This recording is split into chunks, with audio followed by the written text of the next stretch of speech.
My partner and I just got back from a 3-day trip with her elder mom who has dementia.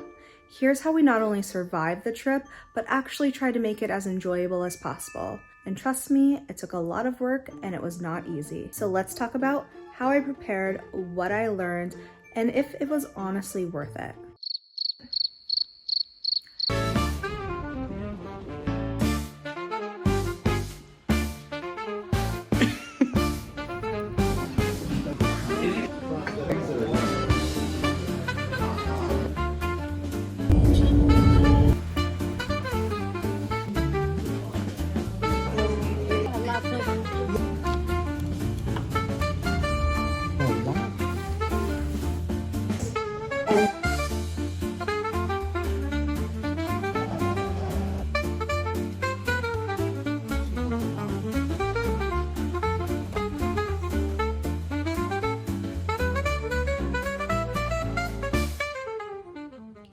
First things first, sit your booty down and make a list of the things that you need.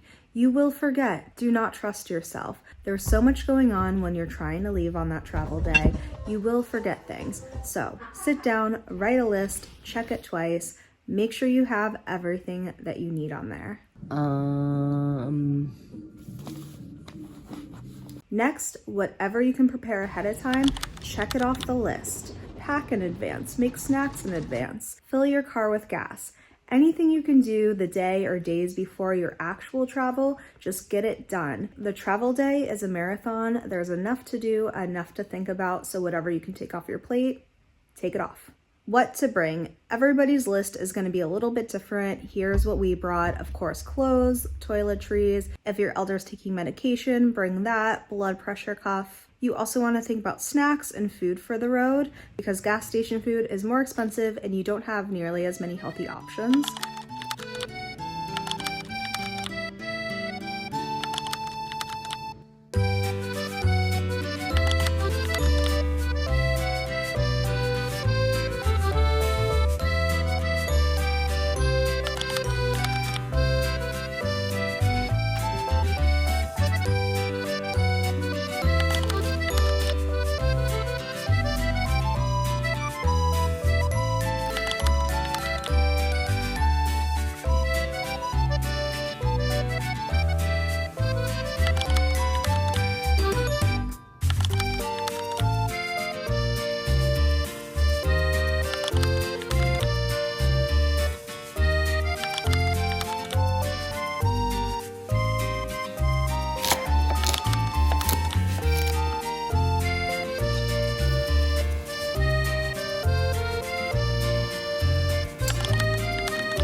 You also want to think about entertainment. How are you going to entertain your aging parent or grandparent for the next couple of days? Think board games, card games, books, headphones, crossword puzzles. I got this one because it has big, easy letters to read, and she loves it. She'll go hard on these for a couple of hours. Some of the favorite games, Genius Square, very good for any age. Great for your mind. You can do 2-player, or you can just play by yourself. It's a great puzzle. Cubits as well, another good puzzle game, great to play by yourself. Or you can play with multiple players. Just a deck of cards. This is probably going to be more for Gia and I than for her. And that's hours of entertainment. I just have to find her book. Lola is at the stage of dementia where she needs somebody around pretty much all the time. We're gonna bring a camera. That way, if we need to step out of the hotel room, we just set up the camera, we have it on our phones, Lola's safe and sound, and we know that she's not getting into trouble while we go and do whatever we have to do, grab ice or whatever, coffee from the hotel. And you want to think about things that'll make it easier to sleep if you're sharing a hotel room, like white noise machines, humidifiers, sleeping mask, whatever you need to attempt to sleep better through the night. We're all packed up, it's game day, let's talk about leaving. You want to give yourself plenty of time to leave. Be realistic, things take a while when you're trying to get out the door with an elder. Lola likes to help a little bit too much, so we always try to just keep her busy by putting headphones on her and putting one of her favorite shows on, like Seinfeld. And then I'm gonna put on Seinfeld for you to enjoy before the car ride, okay? That way she's distracted and we can get things done faster. Also, like I did, making breakfast ahead of time is a game changer. If all you have to do is just pop things in the microwave and then you have minimal dishes to clean, that's the best case scenario.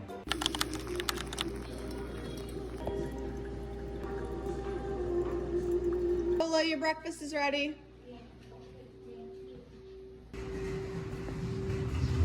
And remember, you made that list for a reason, so make sure you check it.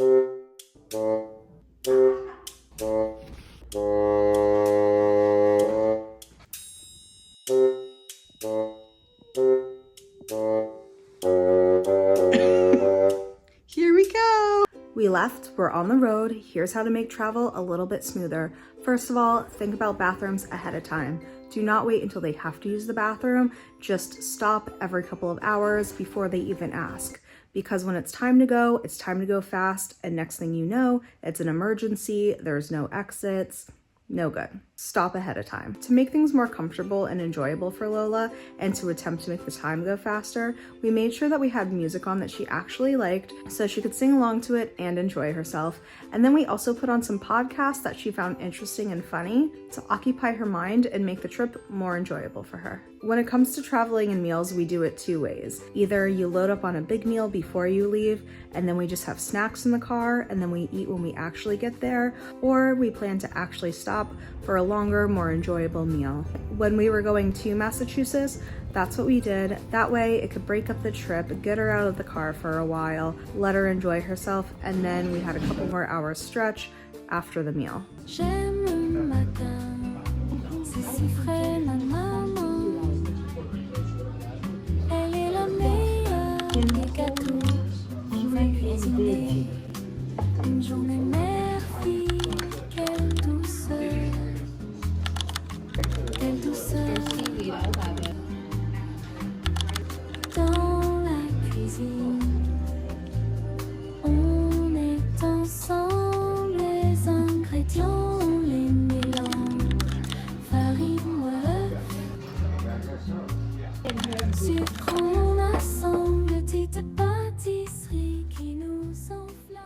While we're on the subject, let's talk about food while traveling.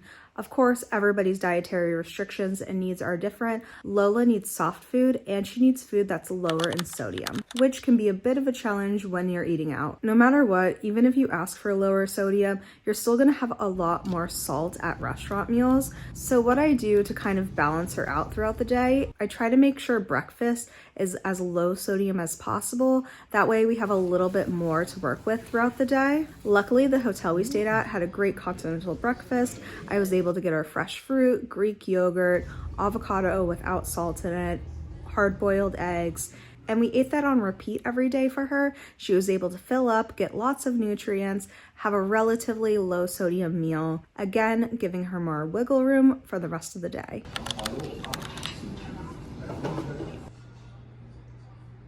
And then when we went out to restaurants, we just did the best we could.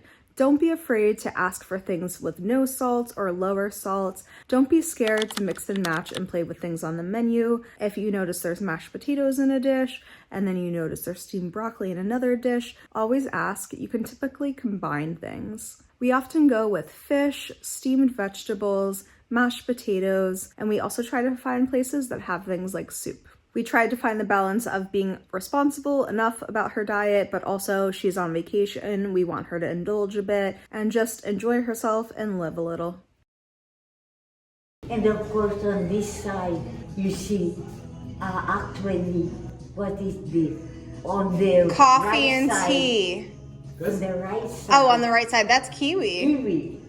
When it comes to entertaining a senior on vacation, it's a little tricky depending on where they're at. Lola has dementia, so she's pretty easy to entertain with simple things.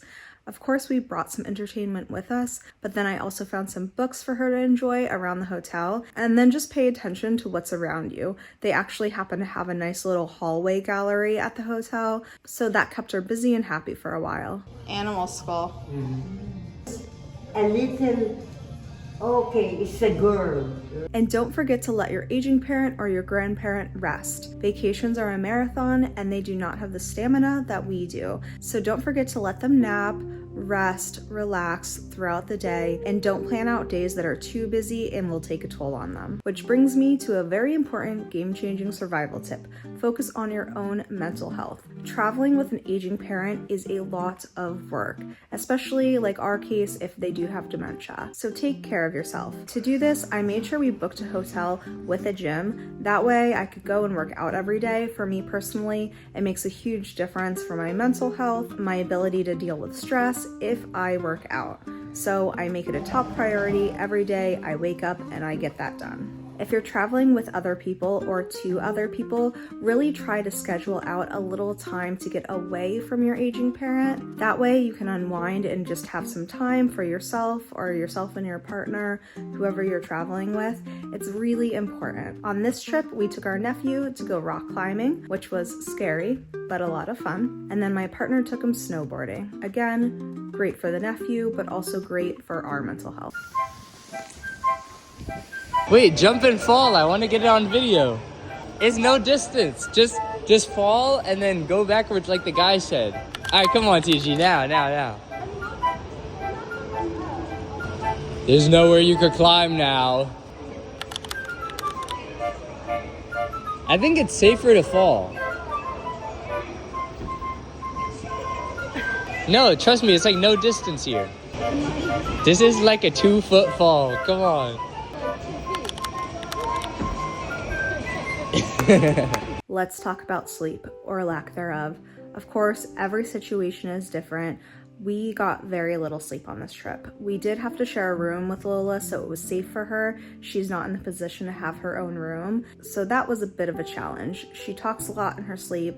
She gets up a lot. She kind of gets stuck in loops and she'll go look for things in the middle of the night. So honestly, there's nothing we can really do to prevent that. It just is what it is. To try to get as much sleep as possible, we did put on white noise to sleep at night. We also were a little extra about things and we brought a humidifier just to make the room as comfortable as possible. And then we were mindful about not having caffeine too late in the day.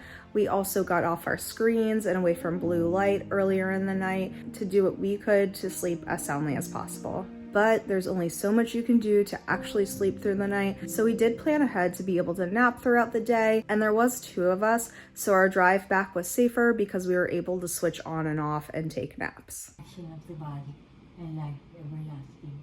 Amen. Next thing, respect the routine. If your aging loved one has a routine at home, try to honor that a bit when you're away.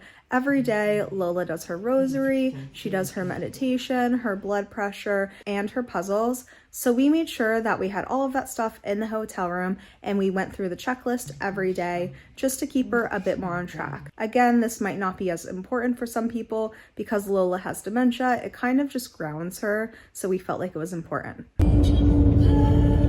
But want to take off your sunglasses? Okay. We had them on so you didn't see the headlights, but now we need to walk, okay? Alright. Let's do it.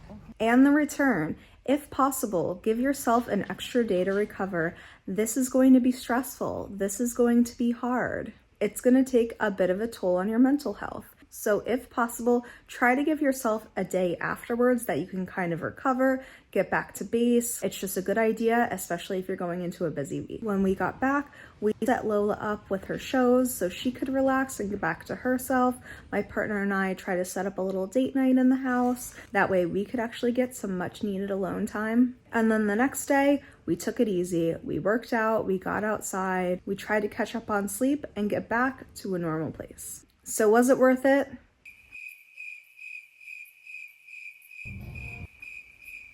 In our case, yes. Lola has dementia, but she is still somewhat with it, and we're not sure how much longer she'll be with it. So it was worth the effort. She very much enjoyed herself. She was able to see family, still remember them. They were able to see her. Everyone was happy. It was a lot of work, I'm not gonna lie. I would say the hardest part was the lack of sleep and the sharing of the room, but we got through it. We got to see family, she got to see family. Everyone had fun.